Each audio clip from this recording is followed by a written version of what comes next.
The time is what, 17 minutes past 8, and we're going to be touching on a very, very interesting topic. There's a Freedom Flotilla that's set to take to sail 3 ships, one carrying 5,500 tons of humanitarian aid and two carrying passengers. Is set to sail out to Gaza and accomplish a very, very important mission, which is, basically trying as much as they can to give aid to the people of Gaza who are besieged, and there's a blockade, and they're starving. It's a very, very sensitive issue for us here in South Africa, and it's lovely to see civil societies, people just like you and me who have put the expertise together and said, we're not just going to sit around and watch. We're going to do something about this. And some of those two people joining us is Dr. Wasfy Shahin and also Wendy Goldsmith. Good morning, and thank you so much for joining us. Morning. Good morning. Thanks for having me. Thank you so much. Wendy, I'm going to start with you. You are part of the Freedom Flotilla Coalition Steering Committee, and you're also a participant. If you can just give us insight, just break it down for us. How difficult is it to prepare for a mission as big as this under the current circumstances? I don't think the Freedom Flotilla has ever taken sail when tensions were this heightened, ever since its inception. How has it been for yourself and the team? Well, it's been a huge organizational challenge. We have invited participants from around the world to join us, and we have representatives from 35 countries here. So organizing all of the details to have people arrive at the same place at the right time has been a challenge. And also with this kind of work, there's a lot of uncertainty. We know that there are government forces that work trying to prevent us to leave. So in addition to organizing the folks on the boat, we're doing that behind the scenes, organizing and trying to ensure that we get the best results and that our ship arrives safely in Gaza. I'm going to bring in Dr. Wasfy Shahin. Doc, you're from New Zealand. You're a doctor that side. When did you take that decision? That conscious decision to partake in the flotilla. It's a very, very dangerous mission. There's very unprecedented outcomes that might happen, especially now with just how violent international waters have become. What made you decide to partake in this very, very crucial mission? Yes, I am Dr. Wasfy Shahin. I am from New Zealand. Thanks for having me here. We have this decision for a long time. Like when there is siege on Gaza, and we follow the news in the last many years. Then we were trying. I was trying to help by any way, and you can see from the people telling that we can't help. There is nothing to be done like that. So I found a friend called Roger Fowler, and he said they want 3 doctors to come from New Zealand to go to the shore of Gaza. So immediately I agreed and I applied. It didn't take for me any time. So immediately, because I was thinking before that I want to go and help by any means, and the chance came to me. So this is the decision happened immediately. Yeah. And I'm pretty sure, as a medical doctor, seeing all of those images coming out of Gaza, all of those injured people, all those people that have been shot, and children that have lost their limbs. I'm sure, as a doctor and someone that's passionate about Gaza, first and foremost, it was very difficult, sitting with the expertise that you have and knowing and understanding just how under pressure the medical staffs in Gaza are so under pressure. Is that maybe one of the contributors when you said, maybe I can't help as a doctor, but I can be part of this flotilla? Yeah, if we have the chance to help as a doctor, we'll help. No, question on that. So I'm working in it is a rich country and people are living happy life in New Zealand. And when someone having very small cut wound or like that, we feel that he's suffering. So when you see the TV and you see people are having amputation without anesthesia, and this is very, very hurting thing. Like you feel how these people are tolerating these injuries, how they are tolerating this pain. Yeah. Mm. So Um, Yes. yes, Wendy, I'm going to bring you in a bit. You are, part of the committee, the steering committee. And if there's one thing that I realize about this flotilla, and also raised this yesterday, is the fact that we are seeing so many women, who are part of this initiative. Why do you think is behind this? Well, why are we seeing so many, females, being part of what one might consider a dangerous mission that ordinarily, one wouldn't expect, a lot of women to partake in? Well, I think in all wars, but in particular in this massacre, this genocide, it's the women and children who are suffering the most. Innocent civilians, babies, even, and anybody who is a mother or a father, or frankly, anybody who cares about humanity is really disgusted and by Israel's actions and wants to take action. And so I think that we've created a space within the Freedom Flotilla where women and men are able to express their feelings and join the flotilla so that they can try to break this illegal blockade. Mm, mm. And staying with you, Wendy, I think preparing for this kind of mission logistically is one thing, but also preparing the participants, people that are going to be on the flotilla themselves.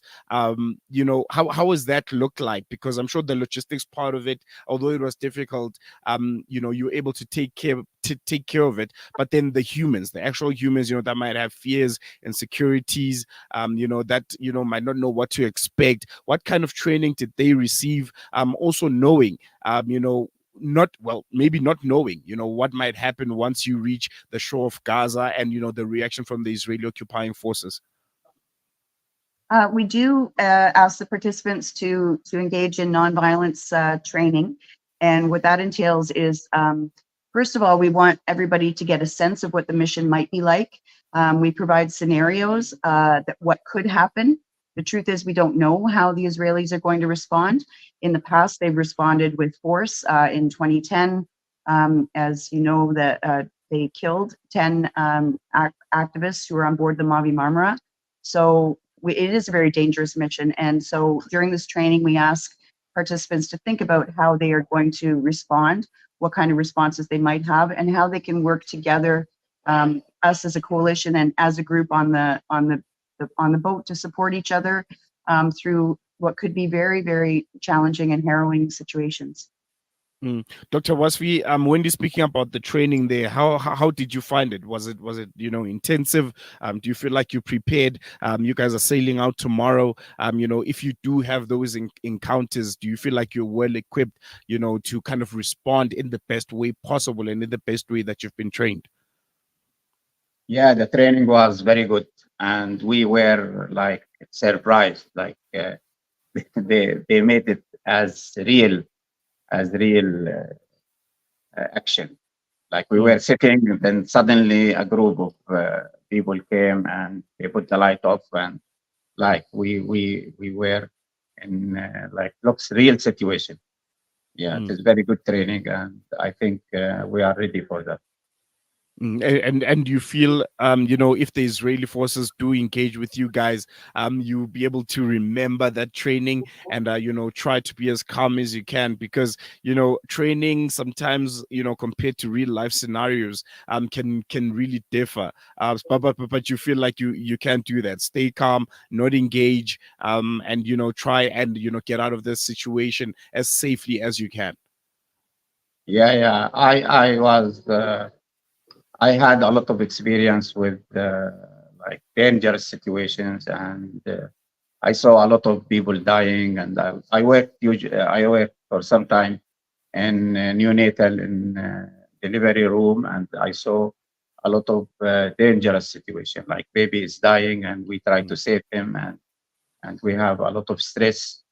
Yeah, so I think it will be easy for me as a doctor. I don't know for other people, but I think I can pass this period. All right. We're going to take a quick break, but when we come back, Wendy, I would like us to touch a bit on, you're in Turkey right now. You're in Istanbul, and from what we've read, there seems to have been a lot of pressure, from Israel and the US to kind of have Turkey not allow you guys to set sail. You are there. You're in Istanbul right now. You are using their resources. You are in their shores. When we're coming from the break, I want you to chat to us briefly about just how those engagements have been, with the government of Istanbul and their authorities. You can give me that response when you come back from the break.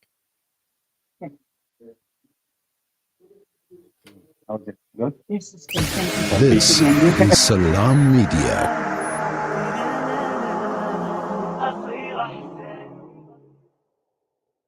It's a wonder how kids get anything done these days. With all the distractions, when do they even get time to study? As a mother, all I can really do is make sure they have all they need to perform at their best. That's why I choose to include Sunfoil triple refined pure sunflower oil with every meal I make. Naturally cholesterol-free and approved by the Heart and Stroke Foundation as part of a balanced eating plan. So whether I'm cooking, frying or baking, I know every dish will be a wholesome one. Sunfoil, now we're cooking. After the recent attacks on Gaza, many families have been displaced with their homes left destroyed. Through your donations, our teams are on the ground in Gaza, providing support and delivering necessary aid to families affected. The people of Gaza need your help.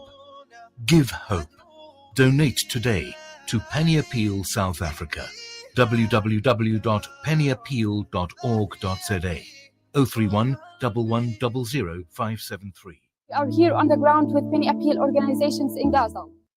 Discover the Africa of your dreams and surround yourself with her spectacular beauty. Relax beneath her serene sunsets and explore wildlife at its natural best. It's where the pride of Africa comes together. The Kwantu Private Game Reserve. Get to know the Big Five or cruise on an elephant safari game drive. Interact with lion and tiger cubs and enjoy world-class halal cuisine while we pamper you during your 5-star stay. Indulge in the true African experience. For reservations, call now on 042-203-1400 or visit kwantu.co.za.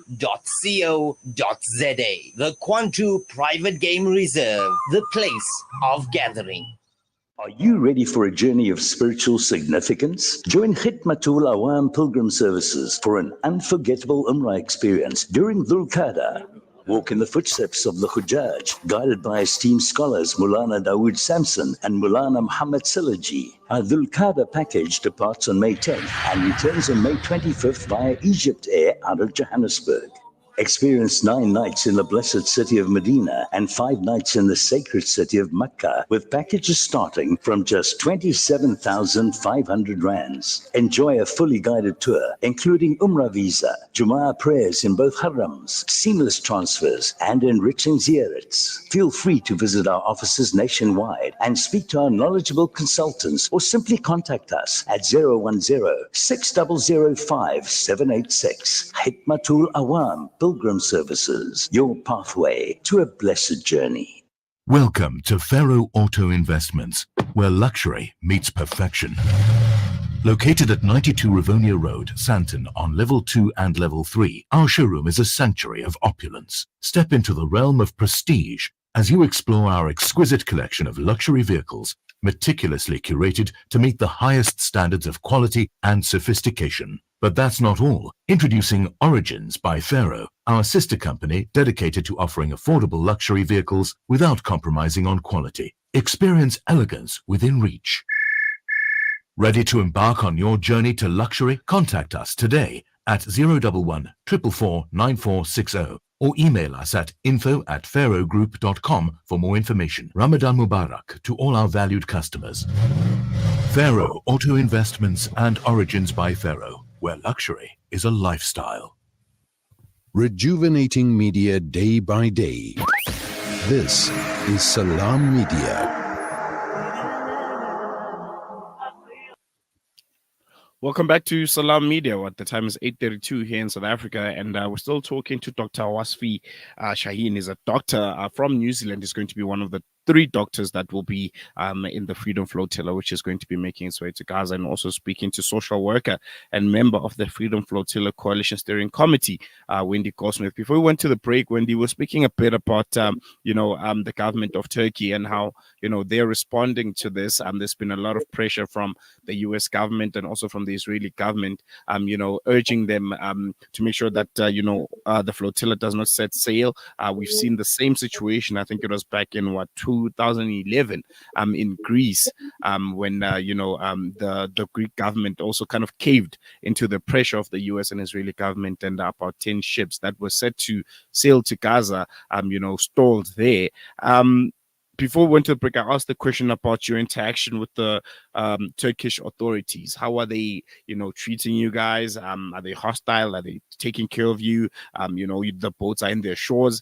How has those interaction been for you guys? Well, we haven't had a whole lot of direct interaction. They certainly know that we're here in Istanbul. We participated in a huge rally a couple of days ago for Palestine and for the flotilla. So they know that civil society is behind us. We never know, of course, how a government is going to respond. We know that they are receiving pressure from the US in particular, but also from other countries to not allow us to sail. In the end, we hope that diplomatic relations will help us. We work closely with IHH, which is an organization, part of the Flotilla Coalition here in Turkey. And they are using their diplomatic ties to ensure our safe passage out of the port. So we'll see what happens tomorrow. Dr. Wasfy, as someone that's kind of in their golden years, so to say, taking on this mission, which kind of feels and looks like it's going to be labor intensive. How have you prepared yourself personally? To at your age, very senior, to kind of not be at your practice in New Zealand, be comfortable, but go into very dangerous international waters and try to be in aid of the people of Gaza? I didn't prepare anything really. They told me bring sleeping bag and bring something to keep you alive. So that's all. No serious preparation. I think it is just the love and the solidarity with the people of Palestine that's definitely pushing you. Wendy, I'm going to come back to you. I think maybe both of you guys can answer this question. Wendy, you're from Canada, if I'm not mistaken. It's a country that has not come out very strong in the support and its solidarity with the people of Palestine. How is being an activist in that part of the world and someone that's very passionate about the cause of the Palestinian people been for you in a country that's not very forthcoming, and also condemning all the atrocities that the Israeli occupying forces are committing in Gaza and in parts of Palestine? Well, certainly, maybe not to the same extent as the US, but very close. There is a lot of resistance to Palestinian support. There's a lot of labeling of Palestinian supporters as anti-Semitic, attempts to silence us, attempts to stop us from raising our voices about writing. So we're in a culture of silencing around Palestine, and so that's one of the reasons that most of us are here is because our governments are complicit in what's happening to Gaza and to Palestinians. And so we want the world to know that it's not in our name that this genocide is happening. And we want our fellow Canadian citizens to know the extent to which Canada is complicit in this genocide. So it's a hostile environment, really. And I'm getting a few questions online. I think people are just trying to visualize the flotilla itself and how exactly it's going to look like. What kind of aid is going to be on board. If you maybe you can draw that mental picture for the people listening about what this thing looks like. Who's going to be sailing how, what kind of boats are they, if you can, and what kind of aid you guys have on board. We have 3 ships that are sailing. We have a large cruise ship, a smaller passenger ship, and a cargo ship, and we'll be carrying 5,000 tons of aid, medicine, food, etc., things that Israel has not allowed to come into Gaza that are desperately needed by the people there. And I'm going to come back to you, Doc. You mentioned that you haven't prepared at all, but I'm sure you've read about some of the things that have happened in previous Freedom Flotillas. What are expectations? When you try and visualize it, and what it's going to look like. What do you see happening in your mind about what kind of things you might encounter while you're out at sea? Yeah, we have all possibilities is there, and I'm prepared for any possibility. It will be less than what Gaza people are suffering. People dying there, people starving, people not getting medicine, all these things. I am expecting to have these things. So I would like to do something for people in Gaza and show the world that we are trying to help people in Gaza. And breaking the siege is the most important thing. I think if the ship reached to shore of Gaza, this is a major thing we can do. If it reached to the shore, means the siege is broken, and this is what I think to be done. But the consequences is all right for me. I would like to help, and whatever the price, I will do it. No, definitely. Wendy, I'm going to come back to you. How important do you think civil society and humanitarian organization-led missions like this one? How important are they in comparison to maybe government-led organizations? Because sometimes we've seen governments saying, okay, aid is going to be delivered here and here, but things don't really happen, or they just throw aid from an airplane, and the people of Gaza, we've seen their dignity basically being stripped away from them when they go out to shore and trying to scramble from whatever aid that was thrown from the air. I'm pretty sure as humanitarian organizations, as civil organizations, the approach is different. That's why I'm asking that question about how important is it to have organizations like yourselves lead these kind of missions instead of maybe governments. Well, our mission is not solely an aid mission. We are bringing much needed aid, but our goals are political, to end the illegal blockade. And we've all watched a massacre, a genocide unfolding before our eyes, and we've seen governments around the world do nothing to stop it. And so, we, in our hearts and in our minds, we are the ones who have to pressure all of the governments and make sure that they act according to the conscience of humanity.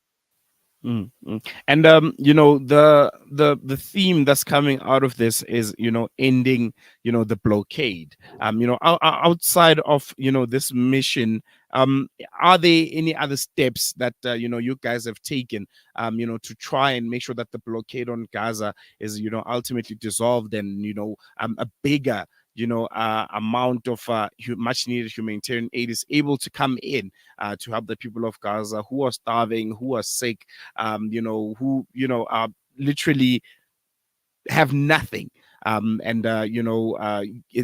aid, much needed aid is able to come in them and help them in whatever little way it can.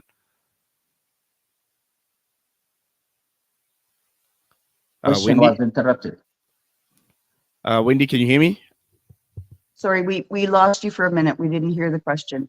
Oh yes, I was just Can you hear asking. me? You know, yeah, yes, I can hear you now. I can hear you.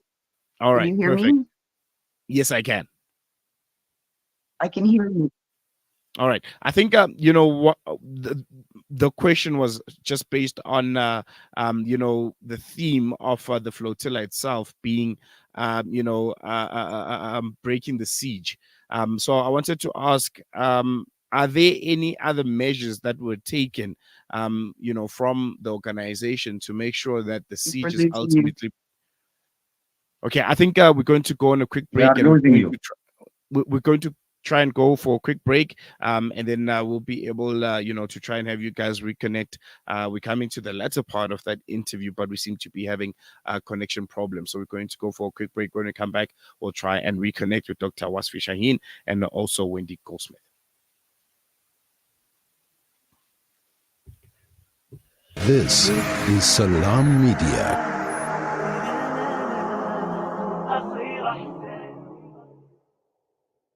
Yasin Badat Financial Advisory. Are your financial goals feeling out of reach? Yasin Badat Financial Advisory is here to turn your aspirations into achievements. Our dedicated team, armed with a history of success, is ready to guide you through the complex nature of financial and investment planning. Whether you're a seasoned investor or new to the game, our personalized solutions cater to your unique goals and risk appetite. Trust in our commitment to transparency, integrity, and excellence.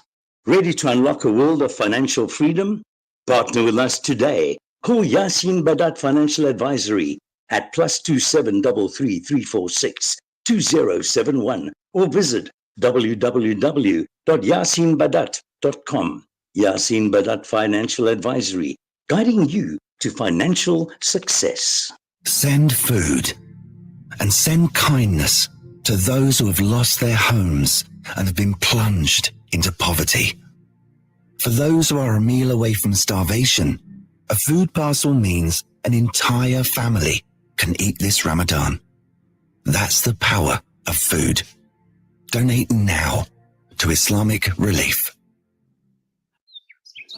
When the perfect blend of stylish decor, exquisite halal cuisine, and warm hospitality come together, it could only mean Al Bayt Lodge, your true home away from home. Al Bayt is the ideal heaven for families, business people, and tourists, with its 4-star family rooms and other luxurious facilities, conveniently situated close to Port Elizabeth Airport, the beach, and other amenities. Your stay will be truly unforgettable, as you'll be taking home lasting memories of the warm hospitality, the serenity and tranquility that Al Bayt has to offer.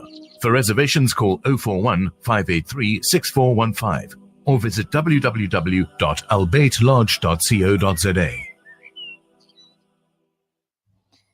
Approximately 2/3 of the population of Yemen are in severe need of humanitarian aid. With Ashraful Aid, you can make a difference. For just 700 rands, you can provide a hamper to a family in need. Visit our website today at www.ashrafulaid.org. Why should private hospital care be restricted to the privileged few? Join South Africa's first and only fully Sharia-compliant emergency medical takaful and wellness plan and receive up to 250,000 Rand individual or 575,000 Rand family emergency medical cover at a private hospital. With Emergivac Sharia, you enjoy immediate cover with no waiting periods, no exclusions for pre-existing conditions, and no restrictions on network hospitals. Skip the public hospital queues. Simply download the Emergivac app and register online or SMS Sharia to 40777. Emergivac Sharia, for when serious emergencies require seriously fast response. Rejuvenating media day by day. This is Salam Media.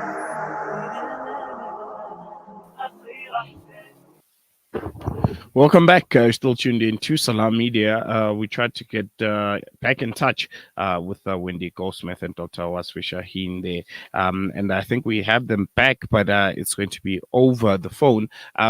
Welcome back, Wendy and Dr. Shahin. I hope you guys can hear me. Yes, we can hear you. Yes. Wendy, before we went to the break, I asked, briefly about, the theme of this year's flotilla, which is, breaking the siege. And I I wanted to ask if there has been any other measures that you guys have taken up to make sure that aid is able to get into Gaza, and to make sure that that blockade is finally broken, and bigger amounts of aid, bigger amounts of medical assistance are able to get in, because I'm pretty sure what you guys have, although very very significant, it's only a drop in the ocean to what's really really needed by the people of Gaza. Yeah, a much like part of our campaign around the world is to raise awareness, to educate folks who may not be aware of what's happening. I mean, if you only listen to mainstream media, you get a much different version of what's actually happening in Gaza. So a big part of our work is to educate. We speak wherever we can. We write for newspapers, etc. And we also pressure our governments to take action on our behalf. So a lot of the work that we do is around awareness raising and mobilizing other people to act. And just lastly, before I let you guys go, I'm pretty sure there's a lot that you still have to do.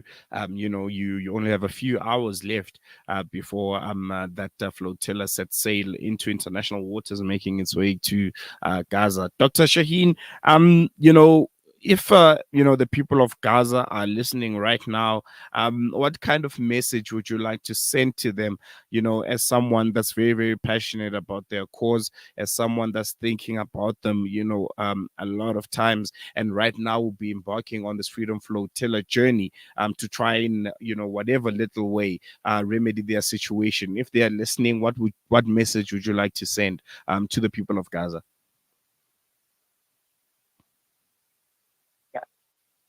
Yes, the message to tell people in Gaza that you are not alone.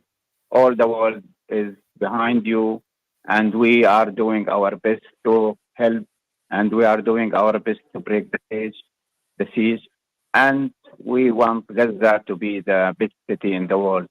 And be patient, and you will get liberated. Yeah, you will be liberated soon, and from the river to the sea, Gaza will be free.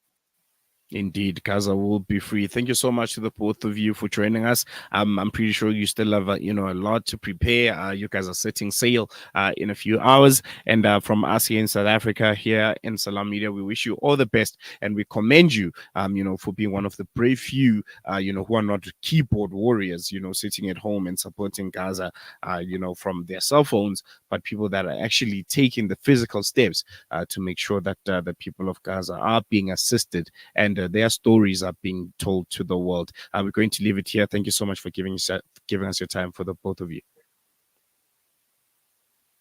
Thank you very much. Thank you very much. There you go there. Dr. Wasfy Shahin and Wendy Goldsmith, they're two people that are going to be part of that Freedom Flotilla that's going to be embarking tomorrow. We're not sure of the time yet, but I'm sure as soon as we get all the full details of when they'll be setting sail to Gaza from Turkey in Istanbul, we'll let you know. The Freedom Flotilla is going to be carrying, it's going to be 3 ships, one of which is going to be carrying 5,500 tons of humanitarian aid, and 2 of these ships are going to be carrying the passengers, and we hope that they do reach Gaza, and they do give they do deliver that much needed aid to the people of Gaza, and come back safely, because we know just how dangerous that part of the world has become, and especially for people that are pro-Palestine, and much more for the Palestinians themselves. We're going to take a quick break. When we come back, we're speaking to Palestinian activist Baha Hilo. We'll be chatting about the United Nations are urging for an investigation into the discovery of mass graves at 2 hospitals in Gaza. We'll be chatting. We'll also be getting a bit of insight from her about just how things are in Palestine right now, and just the mood of how the countries responding to this, because I can only imagine mass graves with more than 200 bodies being found in a hospital, near a hospital, that is. So we'll be chatting to her right after this.